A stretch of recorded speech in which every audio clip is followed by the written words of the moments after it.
پتہ ہے جب انسان کو اس بات کا علم ہو جاتا ہے کہ اللہ سب دیکھتا ہے اور اللہ سب کچھ جانتا ہے تو خاموشی کی آخری سیڑھی پر پہنچ جاتا ہے،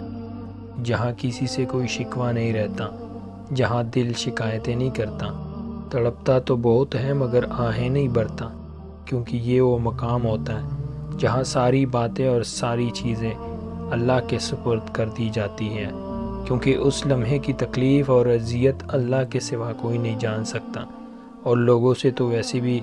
کوئی توقع نہیں رکھنی چاہیے، کیونکہ انسان عیبوں کو چھپانے کے معاملے میں کچا اور حیا کرنے کے معاملے میں بہت پکا ہوتا ہے۔ یہ بس اللہ ہی ہے جو پردہ رکھتا ہے۔ شکر کیا کرے کہ انسان خدا نہیں ہے، ورنہ نہ یہ کائنات رہتی اور نہ کوئی انسان۔